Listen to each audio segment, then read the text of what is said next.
하나님 말씀 오늘은 요한복음 4장 3절에서 24절 말씀 우리 함께 교독하겠습니다. 요한복음 4장 3절에서 24절 말씀. 유대를 떠나사 다시 갈릴리로 가실새 사마리아를 통과하여 가겠는지라. 사마리아에 있는 수가라 하는 동네에 이르시니 야곱이 그 아들 요셉에게 준 땅이 가깝고 거기 또 야곱의 우물이 있더라. 예수께서 길 가시다가 피곤하여 우물 곁에 그대로 앉으시니 때가 6시쯤 되었더라. 사마리아 여자 한 사람이 물을 기르러 왔음에 예수께서 물을 좀 달라 하시니 이는 제자들이 먹을 것을 사러 그 동네에 들어갔음이러라. 사마리아 여자가 이르되 당신은 유대인으로서 어찌하여 사마리아 여자인 나에게 물을 달라 하나이까 하니 이는 유대인이 사마리아인과 상종하지 아니함이르라. 예수께서 대답하여 이르시되 내가 만일 하나님의 선물과 또 내게 물 좀 달라 하는 이가 누구인 줄 알았더라면 내가 그에게 구하였을 것이요 그가 생수를 내게 주었으리라. 여자가 이르되 주여 물기를 그릇도 없고 이 우물은 깊은데 어디서 당신이 그 생수를 얻게 사옵나이까. 우리 조상 야곱이 이 우물을 우리에게 주셨고 또 여기서 자기와 자기 아들들과 짐승이 다 마셨는데 당신이 야곱보다 더 크니까. 예수께서 대답하여 이르시되 이 물을 마시는 자마다 다시 목 마르느니와 내가 주는 물을 마시는 자는 영원히 목마르지 아니하리니 내가 주는 물은 그 속에 영생하도록 솟아나는 샘물이 되리라. 여자가 이르되 주여 그런 물을 내게 주사 목 마르지도 않고 또 여기 물 기르러 오지도 않게 하옵소서. 이르시되 가서 내 남편을 불러오라. 여자가 대답하여 이르되 나는 남편이 없나이다. 예수께서 이르시되 내가 남편이 없다 하는 말이 옳도다. 너에게 남편 5이 있었고 지금 있는 자도 내 남편이 아니니 내 말이 참되도다. 여자가 이르되 주여 내가 보니 선지자로소이다. 우리 조상들은 이 산에서 예배하였는데 당신의 말은 예배할 곳이 예루살렘에 있다 하더이다. 예수께서 이르시되 여자여 내 말을 믿으라. 이 산에서도 말고 예루살렘에서도 말고 너희가 아버지께 예배할 때가 이르리라. 너희는 알지 못하는 것을 예배하고 우리 아는 것을 예배하노니 이는 구원이 유대인에게 남이라. 아버지께 참되게 예배하는 자들은 영과 진리로 예배할 때가 오나니 곧 이때라. 아버지께서는 자기에게 이렇게 예배하는 자들을 찾으시느니라. 하나님은 영이시니 예배하는 자가 영과 진리로 예배할지니라. 아멘.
아멘. 우리 찬양대 또 1년 동안 수고 많으셨습니다. 보니까 여자들 뒤편에 한 4사람만 더 있으면 가득 찰 것 같고, 우리 남자들 우리 정우사님 옆에 2사람만 타면 또 가득 찰 것 같고, 그렇네요. 여러분들 교사를 하시든지 성가대를 하시든지, 우리 김종원 장님 여든이 훨씬 넘었지만 정정한 소리를 가지고 찬양 봉사하시고, 예. 여러분들 여든 이하는 다 오셔야 됩니다. 그러고 우리 오영대 집사님은 정관에서 지금 아침에 버스 타시고 오시는 거예요. 이렇게 그거 자체가 다 예배입니다. 우리 권사님들 중에는 내일 무릎 수술해야 됩니다. 서 있는 것도 사실 아플 낀데 하십니다. 우리는 뭡니까? 우리는 예배만 잘 들어가면 됩니까? 우리 네 사람만 도움 되겠고, 여자들은, 남자들은 2사람만 도움 되겠고, 화이팅. 그렇네. 예. 자, 옆에 분에 인사하십시다. 1년 동안 수고 많으셨습니다. 여러분, 24년도 마지막 주일 예배입니다. 마지막 주일 예배. 정말 이 참 세월이 너무 빠르다는 것은 다 기정사실이고 알고, 그런데 이 마지막 주일 예배까지 하나님께 나와서 1년 동안 예배드릴 수 있다는 것이 큰 은혜인 줄로 믿습니다. 우리 하나님께 한번 감사의 박수 한번 올려드리겠습니다. 여러분, 내년에도 52주 2025년도 52주를 이곳에 다 나와서 예배할 수 있는 복이 있기를 주의 이름으로 축복합니다. 아프지도 마시고 다치지도 마시고 힘든 일도 잊지 마시고 다 와서 평안하게 예배됐으면 좋겠습니다. 여러분, 예배는 기독교에서 너무 소중한 가치입니다. 창조주 하나님이 우리가 예배해야 될 유일한 대상입니다. 하나님만 예배해야 됩니다. 우리 시편 86편 9절 10절 말씀 한번 읽어보겠습니다. 시작. 주여, 주께서 지으신 모든 민족이 와서 주의 앞에 경배하며 주의 이름에 영광을 돌리리이다. 무릇 주는 위대하사 기이한 일들을 행하시오니 주만이 하나님이십니다. 여러분, 다른 것이 하나님이 아니라 주만이 하나님이십니다. 잘하는 사람, 물질, 명예, 그런 거 아닙니다. 하나님만이 하나님이십니다. 그래서 우리는 하나님만 예배해야 됩니다. 요한계시록에 보면 천국은 온통 예배하는 그런 장면으로 가득합니다. 여러분, 예배하는 장면으로. 그래서 내년에는 저희들이 표제를, 오늘 설교 제목이 내년의 표입니다. 하나님이 찾으시는 사람, 예배자. 올해는 여호와를 알자, 힘써 여호와를 알자. 그래서 성경을 많이 개설하고, 또 내년에도 계속 되겠습니다만은 우리가 노력했고, 또 내년은 정말 하나님께서 찾으시는 그런 예배자가 되었으면 좋겠다 해서 이 말씀을 나눕니다. 요한계시록에는 온통 예배하는 그런 어떤 장면으로 가득합니다. 여러분, 예배가 어색하신 분들은 어찌 보면 천국에 합당하지 않을 수도 있습니다. 정말입니다. 제가 이렇게 막 공포 분위기를 조성하는 것은 아니고 정말입니다. 예배가 어색하고 예배가 내하고 안 맞다 이런 분들은 천국에 합당하지 않은 분일 수도 있습니다. 여러분, 교회에 오는 사람이 다 구원받는 것은 아니지만 구원받는 자는 반드시 예배하는 자입니다. 예배를 통하여 힘을 얻고 위로를 얻고 소망을 얻고 그렇게 되어 있습니다. 여러분, 오늘 본문에는 예수님께 예배에 대해 질문한 여자가 나옵니다. 바로 사마리아 수가성이라는 곳에 살고 있던 여자였습니다. 이 사마리아 땅에 사는 사람들을 사마리아인이라고 하는데, 이 사마리아 땅은요, 유대인들이 통과하기를 꺼리는 지역입니다. 원래 이스라엘은 다 하나였죠. 그런데 솔로몬 이후로 북이스라엘, 남유다가 나눠지지 않습니까? 그리고 이 북이스라엘이 BC 722년에 아수르에서 무너집니다. 아수르가 어떤 정책을 폈냐면 혼혈 정책을 폈습니다. 북이스라엘 땅에 있는 사람들을 잡아가서 다른 곳으로 퍼뜨리기도 하고, 그리고 아수르가 통치하고 있는 그런 피지배 민족들 중에 사람들을 데리고 와가지고 사마리아에 그 북이스라엘에 심겨둬가지고 이 북이스라엘 사람들이 다 이방 민족, 다른 사람들과 섞여버렸어요. 피도 섞이고 그리고 신앙도 섞이고 혼합주의가 다 돼버린 겁니다. 그러니 남쪽 유다에 있던 다윗의 정통에 따라서 왕이 된 그 남쪽 유다의 사람들이 북이스라엘 사람들을 그냥 진정한 유대인으로 인정하지 않았어요. 너희들은 다 혈연적으로 종교적으로 정통성을 잃었다. 그래서 이 북이스라엘 사람들을 사마리아 땅 사람들을 아주 그냥 개돼지 취급을 한 겁니다. 그래서 이제 여행을 할 때에도 남쪽 유다 사람들이 사마리아 땅을 통과하지 않고 삥 둘러서 갑니다. 여러분 옛날 조선시대 병자호란 때에 청나라에 우리나라 여인들이 볼모나 노예로 끌려가지 않았습니까? 그곳에서 고생하다가 구사일생으로 조선으로 돌아왔습니다. 그 돌아온 여성들이 그렇게 고생해서 조선으로 돌아왔는데 집에 돌아오니까 남편들이 가족들이 즉 절개를 잃었다고 그녀를 내치워 버린 것이죠. 그래서 남자들이 단체로 왕에게 몰려가서 합법적인 이혼을 청구했습니다. 이렇게 고국으로 돌아온 여자를 환향녀라고 불렀잖아요. 환향녀, 고향으로 돌아왔다. 얼마나 대단한 여자들입니까? 알고 보면. 그런데 그녀들이 남성 중심의 그런 어떤 권위적인 조선 사회에서 발붙일 어떤 그런 자리가 없었어요. 이후 환향녀가 그 말의 의미가 정숙하지 못한 여인을 부르는 그런 멸칭으로 바뀌어 버립니다. 그리고 발음도 아시다시피 환향년대 환향년 이렇게 막 바뀌었잖아요. 아주 그들은 무시하는 대단한 여인들인데 사실은 그렇게 돼버립니다. 마치 유대인들이 그랬다는 거예요. 마치 유대인들이 사마리아 사람들이 다른 민족과 섞여 버리니까 너희들은 우리 고유의 그런 영적인 신앙도 이럴 뿐만 아니라 실제적으로 그런 육체적인 그런 지조도 이런 그런 사람들이다. 그러면서 이 사마리아 사람들을 너무 멸시했습니다. 그런데 오늘 본문 4절에 보면 예수님께서 그 사마리아 땅에 가셨다는 거예요. 여기 표현은 아주 의지적인 표현이거든요. 예수님이 그냥 그 땅에 가려고 했다는 거예요. 예수님께서 유다에 계시다가 북쪽 갈릴리로 가는데 그 사이에 사마리아 땅이 있는데 그쪽으로 가신 거예요. 예수님께서. 보통 사람 같으면 안 갑니다. 그런데 예수님 가셨어요. 그리고 그곳에서 수가성의 우물에 한 여인을 만난 겁니다. 이 여인은 우리가 너무 잘 아는 여인입니다. 그죠? 정말 남편이 5명이 두었어요. 그리고 지금 6번째 살고 있어요. 오늘 성경 보니까 남편 5 두었고 지금 살고 있는 사람은 네 남편 아니다. 그렇게 예수님께서 말씀하신 거 보면 아마 지금 살고 있는 남자에게 정식 부인은 아닌 것 같아요. 첩으로 들어갔든지. 남편이 6명이나 됐어요. 부럽습니까? 여러분들 정말 이 여인은 비운의 여인입니다. 비운의 여인. 여러분들 우리 생각에는 여자가 남편을 그렇게 많이 갈아치우나 참 정적 없는 여인이다. 나쁜 여인이다 생각을 할 수도 있겠지만 물론 그럴 수도 있겠지만요. 여러분들 사실 그 시대를 한번 돌아가 보면 사실 그렇지 못해요. 어떻게 여자가 감히 남자를 버립니까? 조선시대만 해도 여러분 칠거지약 해가지고 남자들이 여자를 버리려고 구실을 만들었는데 이 시대에 어떻게 여자들이 자기 마음대로 남자를 바꿉니까? 그렇지 않아요. 아마 남자들이 이 여자를 계속 버렸던 것 같아요. 그런데 보통 사람 같으면 아이 더러워서 못 살겠다 이제 결혼 안 한다 그렇게 될 건데 그 당시 여인들은 먹고 살 것이 없어요. 여러분들 일자리도 없어요. 결혼이 유일한 생계의 수단이에요.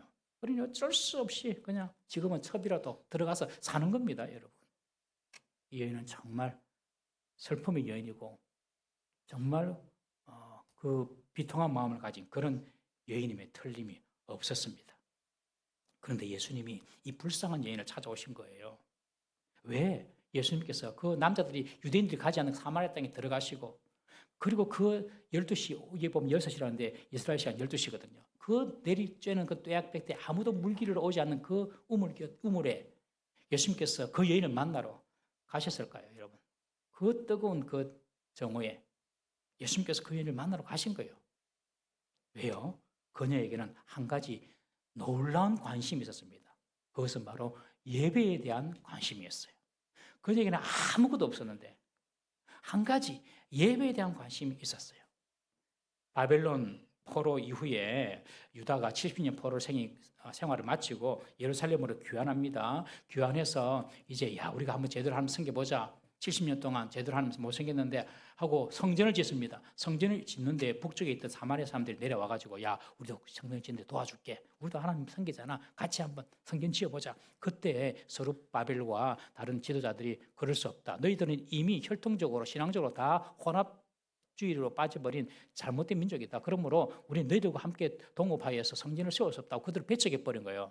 그 사마리아 사람을 배척해버립니다. 같이 성전을 못 짓습니다. 그리고 이제 유다 사람들이 중심으로 해서 예루살렘 성전을 짓죠. 그것이 스룹바벨 성전입니다. 배척당한 사마리아 사람들이 어떻게 했냐면 자기들이 살고 있는 그리심산 거기가 세겜 땅이 있는데 그곳에서 자기들만의 성전을 짓고 산 것입니다. 그곳에 세겜 땅에 야곱의 우물이 있었어요. 야곱, 우리의 신앙의 뿌리는 야곱이다. 이제부터 야곱을 우리의 신앙의 뿌리로 삼고 이 그린심 산에 성전을 짓고 우리가 예배 드리자. 그래가지고 이 사마리 사람들은 그 북쪽에 성전을 짓고 섬긴 거예요. 그래서 그렇게 쭉 내려오다가 이 시대는 남쪽에는 예루살렘에서 유다 사람들이 예배드리고 북쪽에는 사마리 사람들이 그린심산에서 예배드리고 막 그렇게 예배를 드립니다. 그런데 이 여인에게 한 가지 궁금한 것이 있었어요. 아니 그러면 어디에서 예배드려야지 진짜 하나님 받으시는 예배지? 어디에서 예배드려야지 하나님 정말 기뻐하시지? 이런 마음이 이 여인에게 있었다는 거예요. 이것이 너무 귀하고 이것이 너무 하나님 보시기에 아름다운 겁니다, 여러분. 여러분은 내가 어떻게 예배를 드려야지 하나님 기쁘게 받으실까? 하나님이 어떤 예배를 좋아하실까? 이렇게 생각해 보신 적 있으세요, 여러분? 아무도 없잖아요. 보세요. 아무도 대답을 안 했어요. 이 여인에게는, 이 비통하고 비운의 여인에게는 아무것도 없었는데 내가 어떻게 하면 하나님께 제대로 예배를 드릴까? 예수님께서 자신의 과거의 이력을 다 훤하게 알고 계시니까 이 여인이 예수님 향해 말합니다. 와, 당신은 선지자시네요. 정말 선지자입니다. 당신이 모든 것을 아시네요. 선지자입니다. 그렇게 이야기하고 난 뒤에 던졌던 질문이, 그러면 우리는 사마리아 사람들이 이 그리심산에서 예배하는데 그리고 당신들은 예루살렘 성전에서 예배하는데 어디서 예배해야 됩니까? 하고 예수님께 예배에 대해서 질문한 것입니다, 여러분. 자신에 대해서 모든 것을 알고 있는 그런 신통한 선지자 이 예수님을 보고 했던 질문이 어떻게 예배드려야 되죠? 이거 물은 거예요. 이런 질문들은 뭐 당시 종교 바리새인들이나 뭐 그런 예수님의 제자들은 해야 될 질문 아닌가요? 그런데 이 질문이 이 여인 속에 있었습니다. 이 질문이 그녀를 살렸습니다, 여러분. 이 질문이 그녀를 살렸어요. 여러분, 여러분에 대해서 모든 것을 알고 계시는 그런 선지자를 만나보세요. 여러분들 무슨 질문을 하시겠습니까?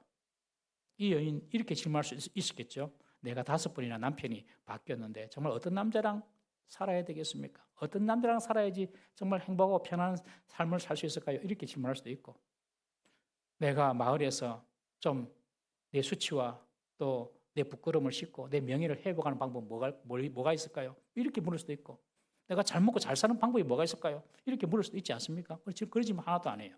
어떻게 하면 예배 제대로 합니까? 그리심산입니까? 예루살렘입니까? 어디서 예배 드려야 됩니까? 예배에 대해서 물었던 거예요. 오늘날 우리 같으면 어떻게 하면 사업 성공이 잘 되겠습니까? 자꾸 사업이 안 되는데 어떻게 하면 사업이 좀 되겠습니까? 방법을 좀 가르쳐 주세요. 이거 물을 수 있잖아요. 모든 것을 아시는 선지자라는데. 학생들은 어떻게 하면 공부 안 하고 서울대학 갈 수 있겠습니까? 이거 물을 수도 있고.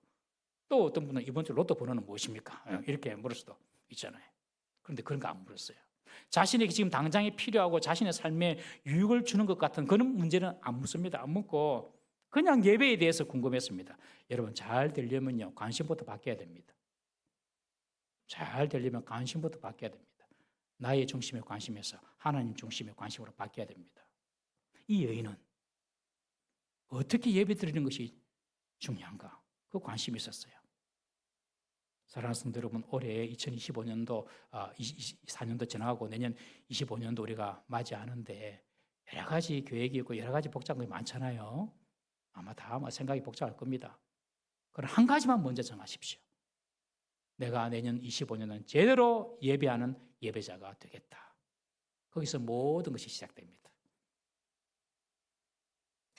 수가성 여인은 비록 자신의 삶이 부서지고 비통한 삶을 살았지만 예배에 대해서 궁금했고 하나님을 제대로 섬기고 싶었던 그런 마음이 있었던 것입니다. 예배에 갈급한 여인이었어요.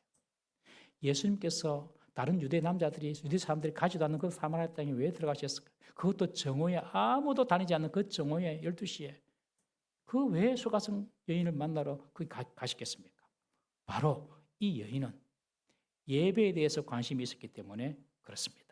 여러분, 하나님은 예배하는 자를 찾으십니다.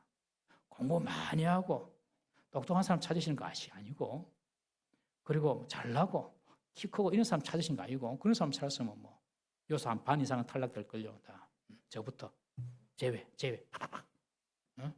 하나님 그런 사람 찾으지 않으세요.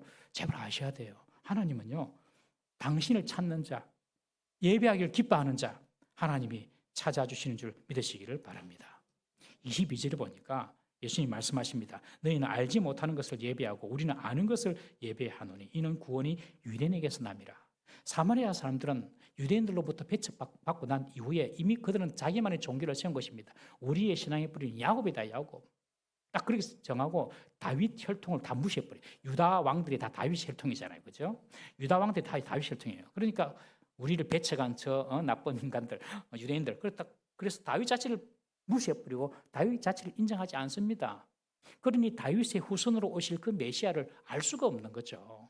그러니 그들은 그냥 모르면서 그냥 예배드렸고 예수님께서 말씀하십니다. 우리는 아는 것을 예배한다. 왜? 구원이 유대인으로부터 나온다. 이것을 우리는 안다. 다윗의 혈통으로 오실 메시아, 그 예수가 바로 그 구원자가 바로 나다. 지금 그 말씀 하시는 거거든요. 이 소가성 여인이 이 예수님의 말씀을 듣고 예배에 대해서 배웁니다.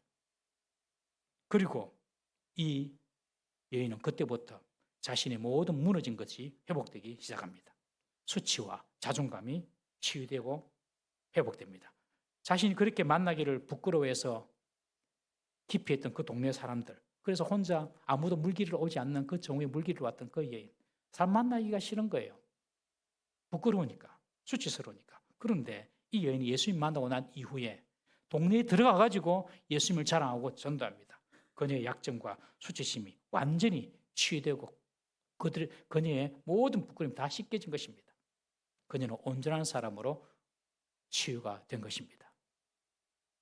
비록 세상 속에서 손가락질을 받고 사람들이 입방아에 올라가는 부도덕한 사람일지라도 하나님이 찾아주시면 치유되고 회복됨을 믿으시기를 바랍니다. 하나님은요, 예배하는 자를 찾으십니다. 엄청난 죄를 지었어요. 그런 죄인일지라도 하나님은 예배자를 찾으십니다, 여러분. 어떤 우리 새가족이 계시는데 목사님 저는 평생 죄만 지었습니다 그러시더라고요. 죄만 지었습니다. 그리고 이제 교회 왔습니다. 앞으로 내가 하나님께 예배하는 자로 살겠습니다. 딱 목표가 하나예요. 하나님께 예배하는 자로 살겠다. 하나님께서 그 새가족 예배를 받으실 줄로 믿습니다. 여러분, 우리가 하나님께 예배로 올 때마다 하나님은 우리를 주목하시고 우리를 찾아주시고 우리를 복되게 하심을 믿으시기 바랍니다. 우리 히브리서 12장 6절 말씀, 우리 중요한 말씀이죠. 암송하시면 좋습니다. 다 같이 읽어보겠습니다. 시작. 믿음이 없이는 하나님을 기쁘시게 하지 못하나니 하나님께 나아가는 자는 반드시 그가 계신 것과 또한 그가 자기를 찾는 자들에게 상 주시는 이심을 믿어야 할 것이니라. 하나님을 찾는 자에게 하나님은 상을 주시는 분이시다. 하나님께서 그 예배자를 찾으신다. 하나님께서 복을 주신다. 이 사실을 믿으십시오. 그냥 똘레똘레 교회 오지 말고 예배자에 올 때마다 하나님께서 내게 상을 주신다. 이런 믿음을 가지고 오셔야 됩니다. 믿음의 그릇을 준비해야지 뭔가 담아가죠. 그릇도 준비 안 하고 오면 되겠습니까? 어떤 이들은 예배하는 것이 하나님을 위한 것으로 착각합니다. 내가 하나님께 예배 드려줘야지. 착각 중에 착각입니다, 여러분. 하나님은 분명 우리의 예배를 기뻐하시지만 그분에게 우리의 예배가 필요한 것은 아닙니다. 그분은 스스로 계시는 분이십니다. 그분은 모든 것을 창조하셨고 모든 것을 소유하시는 분이십니다. 그분은 영원하시고 스스로 독립적이시고 의존적이지 않으십니다. 하나님께는 아무것도 필요한 것이 없습니다. 예배를 드리는 것은 하나님께가 아니라 우리에게 복이 됨을 알아야 합니다. 예배에 성도가 실패하면 성도의 삶도 반드시 무너지게 되어 있습니다. 인류 최초의 살인자 가인이 어떻게 살인자가 되었습니까? 예배에 실패했기 때문에 그렇습니다. 동생 아벨의 제사는 예배는 하나님께서 받으셨는데 자신의 예배는 하나님 받으시지 않으셨어요. 예배에 실패했습니다. 그러니까 동생에 대한 열등감, 미움, 하나님께 대한 분노 이런 것들이 생겨가지고 살인을 저지르지 않습니까? 이후 가인의 후손은요, 하나님의 축복의 그 범죄에서 완전히 벗어나 버린 멸망의 후손이 되어버립니다. 예배 하나만 잘 드렸어도 그 자신의 인생과 그 후대의 운명이 달라졌을 것입니다. 여러분, 부모가 하나님 앞에 예배 잘 드리면요, 그 자녀가 복을 받을 줄 믿으십시오. 그리고 그 자녀들이 하나님께 예배 잘 드리면 하나님께서 그 미래를 책임져 주십니다. 왜요? 하나님께서 예배한 자를 찾으시기 때문에 그렇습니다. 갈멜산에서 엘리야가 바알 아세라 제사장들 850대 1 혈투를 벌일 때에 엘리야가 가장 먼저 한 일이 무엇이냐면 기도하는 것보다 먼저 한 일이 있었어요. 그것이 뭐냐면 무너진 제단을 바로 쌓는 것이었습니다. 지금까지 북이스라엘이 하나님께 제대로 된 제사를 드리지 않았기 때문에 관리 소홀로 제단이 다 회파되고 다 무너졌어요. 예배 안 드렸다는 것입니다. 예배가 무너지니까 북이스라엘이 하나님을 떠나고 결국 멸망하게 된 것입니다. 여러분, 예배를 드리지 않는 것은 내가 지금 하나님으로부터 멀어지고 있다, 떠나고 있다라는 사실을 아셔야 합니다. 반대로 하나님께 예배할 때 하나님은 우리에게 복과 형통과 은혜의 문을 열어주심을 믿으시기를 바랍니다. 예배는 우리를 위한 것입니다. 다윗이 고백합니다. 시편 31편 19절 말씀 한번 읽어보겠습니다. 시작. 주를 두려워하는 자를 위하여 쌓아두신 은혜, 곧 주께 피하는 자를 위하여 인생 앞에 베푸신 은혜가 어찌 그리 큰지요. 주님께로 피하는 자, 그 자를 위하여서 하나님께서는 은혜를 쌓아두셨다는 거예요. 여러분, 잘 피해야 됩니다. 어려움이 있을 때에. 쓰레기차 피하려다가 무슨 차? 예. 쓰레기차 피하려다가 분뇨차에 친다. 그런 유명한 이야기도 있잖아요, 여러분.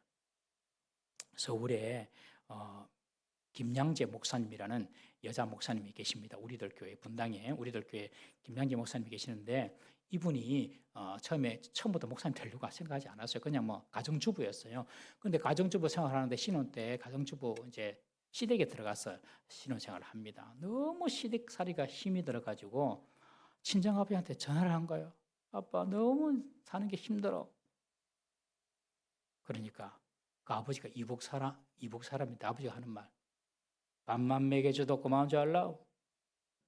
죽으라면 죽는 신용하고 앉으라면 앉고 일어서면 일어서라고 하면 일어서라.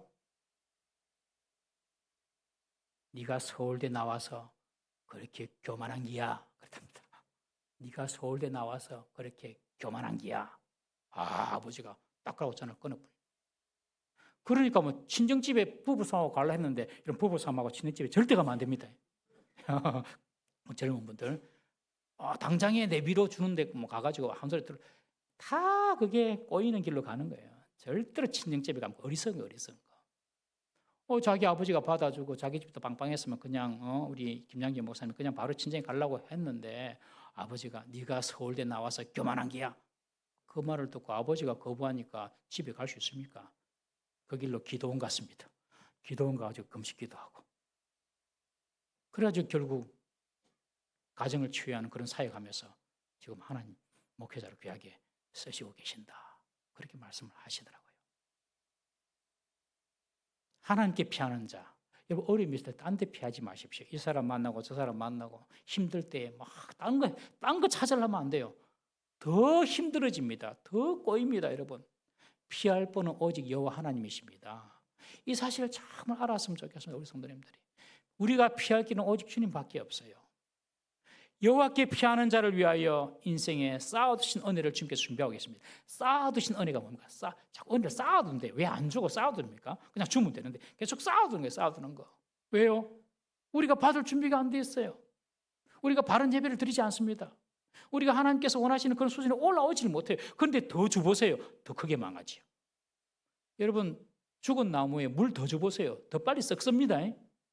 나무는 반드시 물을 주고 키워야 되는데 죽은 나무면 더 빨리 썩는 거예요. 왜 뭐 하나님께서 이래 안 해주시노? 여러분, 그게 아니라 내가 정말 하나님께서 쌓아두신 그 은혜를 받을 수 있는 그릇을 준비해야 되는 것입니다. 여러분, 바른 예배자가 돼야 됩니다. 주님께 피하는 자를 위하여 주님께서 은혜를 베풀어 주신다. 이 사실을 꼭 믿으시기를 바랍니다. 예배는요, 하나님을 위한 것이 아닙니다. 우리를 위한 것입니다. 오늘날 우리가 하나님께 예배한다고 하면서 왜 우리가 여전히 세상에 목말라 합니까? 교회를 다니면서도 세상 것에 전전긍긍하고 목말라 하는 이유가 무엇입니까?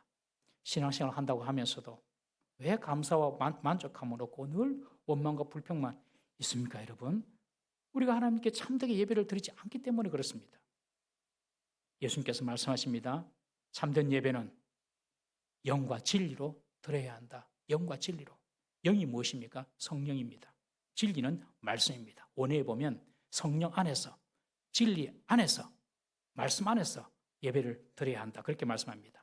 성령 안에서 예배하는 것은요, 예배 중에 예배하며 성령님의 도우심과 성령님의 역사하심, 성령님의 임재하심, 그것을 갈망하면서 예배를 드리는 것입니다. 성령께서 예배 가운데, 그리고 우리 가운데 역사하시면요, 예배 중에 감동이 일어나고요, 회개가 일어나고요, 안 풀렸던 문제의 해답이 보이고요, 감사가 내 속에서 일어나고요, 그리고 치유와 회복의 역사가 일어나는 줄 믿으시기를 바랍니다. 예배 중에 하나님께서 만지시고 예배 중에 하나님께서 고쳐주시는 역사가 일어납니다. 예배 드리면서 오늘 목사님 설교 왜 이렇게 기노 시계 보고 오늘 마치고 나서 오늘 맛있는 밥이나 먹고 가야 되겠다, 아니면 오후에 누구 만나야겠다, 이런 것은 성령으로 드리는 예배가 아닙니다. 여러분, 딱 주님께 집중하는 거예요. 누가 옆에서 뭐라 하더라도 애가 올든지 아니든지 신경이 안 써서 딱 성령님께만 딱 집중하는 거예요. 성령으로 드려야 됩니다. 예배는 그때 하나님께서 기뻐 받으시는 것입니다. 그리고 진리 안에서, 이 말은 참된 말씀 안에서 드려지는 예배가 돼야 됩니다. 여러분, 기독교의 예배는 천주교처럼 어떤 화려한 의식이 없습니다. 목사가 입는 옷도 이런 거 똑같은 평상복을 입고요, 그런 교황들이나 사제들이 입는 그런 멋진 그런 가운도 없습니다. 여러분. 그런 것도 평소에 입지 않습니다. 여러분. 기독교의 예배는 그런 화려한 의식을 자랑하지 않습니다. 기독교의 예배는요, 신비한 현상을 추구하지도 않습니다. 만민중앙교회, 옛날에 만민중앙교회, 지금 그분 당회장 돌아가셨지만 하늘에서 금가루가 내린다. 예배하는데 금가루, 와 신기하다. 다 연출된 거죠. 연출된 거. 그게 좋다고 사람들 쏘아가지고, 사기꾼에게 쏘아가지고. 기독교는 그런 신비한 환상을 추구하지 않습니다. 기독교는 오직 하나님 말씀입니다. 말씀. 그 말씀이 내 혼과 영과 관절과 골수를 찔러 쪼개고 나를 보게 하고 나를 깨닫게 하고, 그 말씀이 우리의 삶의 길이 되고 빛이 되고 생명이 되는 것입니다. 그래서 여러분들 예배 맞추고 나갈 때는 말씀이 딱 하나 박혀 있어야 됩니다. 그걸 하나 붙잡고 가야 되는 것입니다. 성령 안에서, 진리 안에서 예배 드릴 때에 하나님께서 그 사람을 만나주시고 찾아주신 줄 믿으시길 바랍니다. 하나님께서 찾아주시면 끝난 겁니다. 여러분, 그 여인이, 그 부끄러워 수치심 많았던 여인이, 그 불행했던 여인이 온 마을 동네 앞에서 보라 나의 일들을 이야기하는 이 사람을 보라 하면서 그 사람들 앞에서 당당하게 서서 치유받은 사람이 된 것입니다. 이렇게 우리가 성령 안에서, 진리 안에서 드리는 예배는요, 우리의 삶 속에서 반드시 그 증거로 나타나게 되어 있습니다. 우리 로마서 12장 1절 말씀 한번 보겠습니다. 시작. 그러므로 형제들아, 내가 하나님의 모든 자비하심으로 너희를 권하노니 너희 몸을 하나님이 기뻐하시는 거룩한 산 제물로 드리라. 이는 너희가 드릴 영적 예배니라. 영과 진리로 드리는 이 예배가 바로 영적 예배입니다. 영적 예배는 성령의 인도하신 가운데 하나님 말씀에 순종하며 사는 삶이 바로 영적인 예배입니다. 여러분, 우리가 교회에서 기도하고 말씀 듣고 찬양하는 것도 예배지만 저 문 밖에 나가서서 이런 영적 예배를 사셔야 돼요. 이런 거룩한 산제물로의 삶을 살 때에 하나님께서 그 사람을 만나주시고 찾아주시는 것입니다. 구약에도 이스라엘에게 하나님께서 요구하신 예배가 있습니다. 우리 호세아 6장 6절 말씀 한번 읽어보겠습니다. 시작. 나는 인애를 원하고 제사를 원하지 아니하며 번제보다 하나님을 아는 것을 원하노라. 하나님은요, 너희들이 정말 제물을 바친 그것보다도 정말 나는 인애를 원하는데, 인애, 참아주며 사랑하는 것, 정말 그런 인애를 내가, 자비로운 사랑, 이런 인애를 내가 원한다. 여러분, 성도가 세상 속에서 갑질하고 횡포를 부리는 거 예배자의 모습이 아닙니다. 여러분, 그것은 우리의 삶을 통해서 세상에 자비와 사랑이 보여져야 하는 것입니다. 그것을 하나님께서 예배로 받겠다는 것입니다. 여러분, 우리의 삶의 예배가 이렇게 되기를 주의 이름으로 축복합니다. 하나님의 자비와 사랑. 또 두 번째 하나님께서 원하시는 제사는요, 진리의 말씀에 순종하는 것입니다. 우리 사무엘상 15장 22절 23절 한번 두 절 읽어보겠습니다. 시작. 사무엘이 이르되 여호와께서 번제와 다른 제사를 그의 목소리를 청종하는 것을 좋아하심같이 좋아하시겠나이까? 순종이 제사보다 낫고 듣는 것이 순양의 기름보다 나으니 이는 거역하는 것은 점치는 죄와 같고 완고한 것은 사신 우상에게 절하는 죄와 같음이라. 왕이 여호와의 말씀을 버렸으므로 여호와께서 왕을 버려 왕이 되지 못하게 하셨나이다 하나. 사울 왕이 이스라엘 첫 번째 왕이 되었습니다. 첫 번째 왕이 된 이후에 가장 먼저 벌어진 전투가 아말렉과의 전투입니다. 이스라엘 백성이 출애굽할 때 아말렉이 뒤에서 후미에서 이스라엘 백성들을 많이 괴롭혔거든요. 그래서 하나님께서 사울에게 말합니다. 내가 아말렉과의 전투에서 그 아말렉을 진멸하겠다. 너는 그냥 나가서 품만 잡아라. 그렇게 말씀하셨어요. 그리고 하나님께서 말씀하셨어요. 내가 하는 전쟁이니까 거기서 나온 전리품들은 다 죽여라. 갖고 오지 마라. 그리고 그 왕도 아각 왕도 죽여라. 그런데 사울이 그 말을 안 듣고 아각 왕을 살려옵니다. 왜? 내가 승리했다. 이거 한번 폼 좀 잡으려고. 아각 왕 살려와요. 적군의 왕을. 그리고 소떼, 양떼, 토실토실한 것들 다 데리고 오는 거예요. 사무엘이 사울에게 묻습니다. 아니 하나님 다 멸절하라고 하지 않습니까? 왜 이렇게 갖고 왔습니까? 핑계하는 것이 내가 하나님께 제사 드릴 때 쓰려고요. 그러니 사무엘이 하는 말이 하나님은 그런 번제물보다도 하나님 말씀에 순종하는 것을 더 좋아하십니다. 순종이 제사보다 낫습니다. 순종을 해야지요. 여러분 하나님께서 기뻐 받으시는 제사는요. 하나님 말씀 듣는 거로 끝나는 것이 아니라 한 말씀이라도 순종하는 것을 하나님께서 좋아하신 줄 믿으시기를 바랍니다. 그것이 진리 안에서 드려지는 예배인 것입니다. 여러분 2025년도 여러 가지 계획이 많겠지만 그것보다도 하나님께 참으로 예배하고 성령의 인도하심을 따라 예배하고 삶 가운데 하나님 말씀에 순종하는 삶을 사시기를 주의 이름으로 축복합니다. 그런 자를 주님께서 만나 주시는 거예요. 그리고 하나님께서 그분의 문제를 치유해 주시는 거예요. 내년에는 다음 주가 내년이죠. 다음 주부터는 가정 예배가 시작이 됩니다. 다음 주부터. 우리 교회 51년 역사에 없었던 가정 예배입니다, 여러분. 기대되지 않습니까? 하나님께서 가정에서 예배할 때에 하나님께서 그 가정을 찾아주십니다. 그 가정에 복을 주십니다, 여러분. 한번 여러분 경험해 보시기를 바랍니다. 너무 번거롭다, 너무 귀찮다. 가족들 다 모이는 것도 시간이 안 맞고 또 한번 푹 쉬고 싶은데 또 예배 드리라 그러나 그걸 너무 번거롭게 여기지 마십시오. 번거로운 것을 잘 하셔야 됩니다. 우리 말라기 1장 13절 말씀 한번 보시겠습니까? 다 같이 읽어봅니다. 시작. 만군의 여호와가 이르노라. 너희가 또 말하기를 이 일이 얼마나 번거로운고 병든 것을 가져왔느니라. 너희가 이같이 봉음을 가져오니 내가 그것을 너희 손에서 받겠느냐? 이는 여호와의 말이나. 이스라엘 백성들이 바빌론 포로 갔다고 난 뒤로 하나님께 예물을 드리고 제사를 드리는데 율법대로 제물을 찾으려니까 너무 번거로운 거예요. 대충 드리는 거죠. 왜 이렇게 번거롭노? 왜 이렇게 요구하는 게 많노? 하면서 대충 제사를 드립니다. 하나님께서 말씀하시죠. 내가 그거 못 받겠다. 여러분 귀찮고 번거로운 것 그거 잘해야 되는 것입니다. 코로나 이후에 완전히 주일 예배와 담을 쌓는 분도 계십니다. 주일 예배 나오려면 아침에 일찍 일어나야죠. 준비해야죠. 버스 타고 지하철 타고. 얼마나 번거롭습니까, 여러분? 연로하시고 몸이 불편하신 분들은 당연히 힘드시죠. 그런 분들은 집에서 이렇게 유튜브로 예배 참석하실 수 있습니다만은 그것이 귀찮고 번거롭다. 그래서 주일날 늦게까지 자고 일어나서 파자마 바람에 커피 내려가지고 한 손에 커피 들고 또 한 손에 리모컨 들고 TV 틱틱 켜가면서 하나님 말씀 듣는다고 예배한다는 것은 그것은 절대로 신령과 진정으로 드리는 예배가 아닙니다. 아닙니다. 하나님이 찾으시는 예배자는 하나님과 말씀으로 소통하고 그 말씀에 순종하고 정말 성령을 사모하면서 영과 진리로 예배하는 자를 하나님께서는 찾으시는 줄 믿으시기를 바랍니다. 내게 필요한 것, 내가 좋은 것을 구하기 전에 하나님께서 무엇을 원하시는지 그것을 먼저 간파하고 진정한 예배자가 된다면 지금까지 해결되지 않았던 그 문제들이 오늘 수가성 여인처럼 해결되고 치유받는 역사가 일어날 줄로 믿습니다. 내년 2025년도 하나님이 찾으시는 예배자 다 되시기를 주의 이름으로 축복합니다. 다 같이 한번 기도하겠습니다. 우리 시간 있게 기도합니다. 하나님, 내가 하는 예배 어땠습니까? 정말 내가 예배에 성공하고 하나님께서 찾으실 만한 그런 사람이었습니까? 그렇지 못했다면 용서해 주십시오.